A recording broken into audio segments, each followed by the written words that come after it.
It's time for a rant. So I'm currently sitting in the Mercedes EQB, which is one of their all new, all electric vehicles. This one happens to be the SUV version. I've driven the EQE, the EQS sedans, all really phenomenal vehicles. I like them all. I've driven many EVs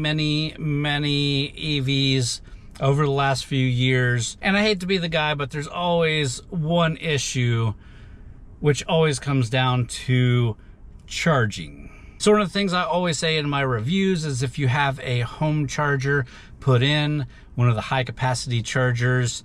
That's the way to go. You can charge it overnight. You can drive them basically all day. You don't have to worry about having battery. Most people don't go the kind of distances that EVs can go nowadays. For example, this one, the EQB, has a decent range, just over 250 miles on a full charge, obviously depending on the trim that you get and everything like that.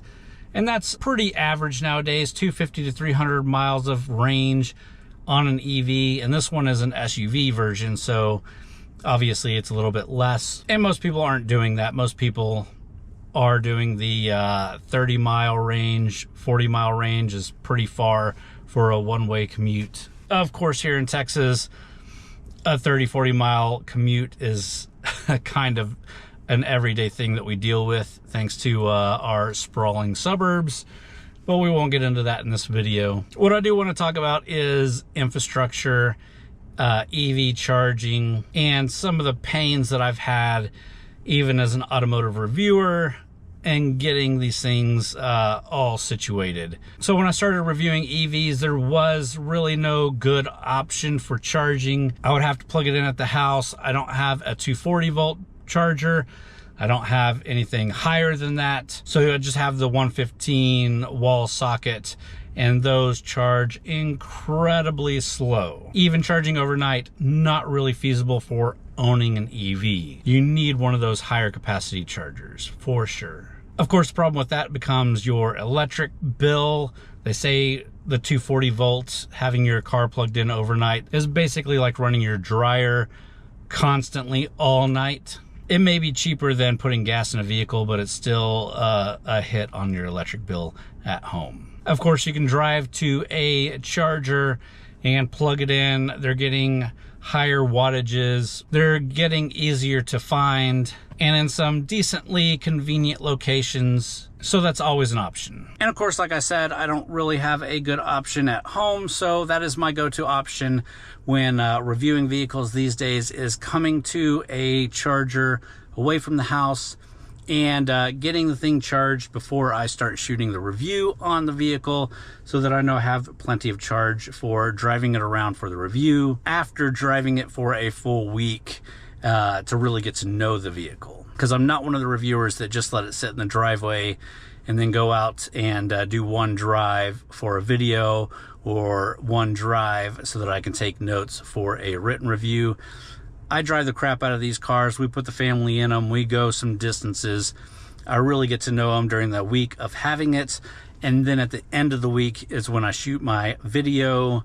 So I put them through their paces. And the issue there obviously is by the end of the week, we're low on battery.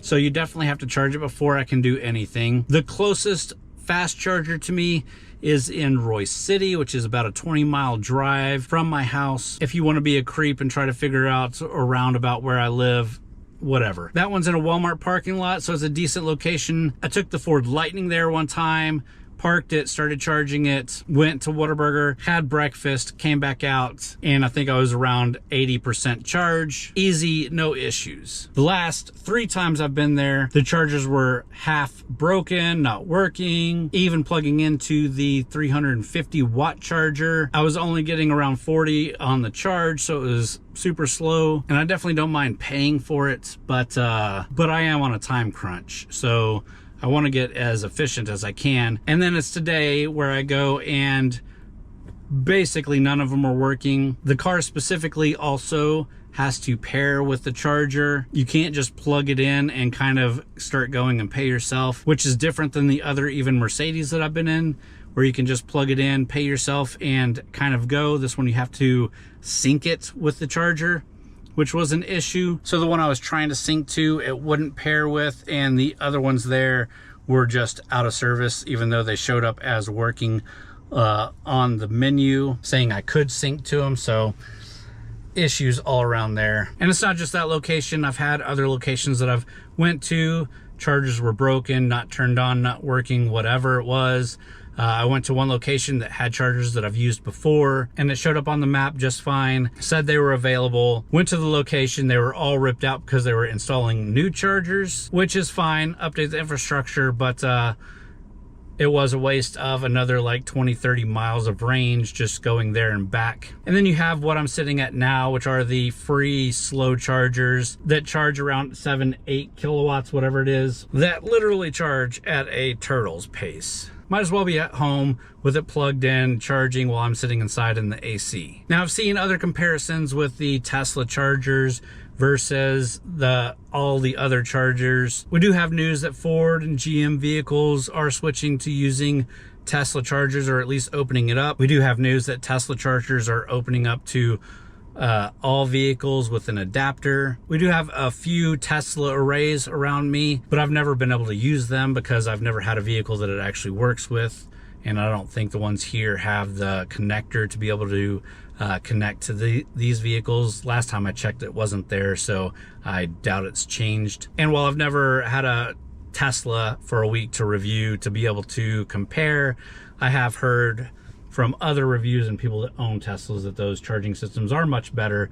The infrastructure is much better. The information on what's working and what kind of wattage they're pushing is way better in the screens. So hopefully that will help alleviate a lot of these issues, and is probably why Ford and other companies are even considering pairing up with Tesla. So that's a long, unorganized, not very well thought out rant on the state of charging EVs, just because I'm frustrated from this morning and having to charge this thing, and currently sitting with nothing better to do, waiting for this thing to slowly charge so that I can finish this review. With that, I'm really actually interested in hearing your thoughts on all this, so leave me a comment below. Let me know what you think. This is kind of my second channel, so if you're interested in all this stuff, I post every once in a while news stuff, rant stuff, event stuff. So if you're interested in that, subscribe here. But if you're interested in the actual reviews of these vehicles,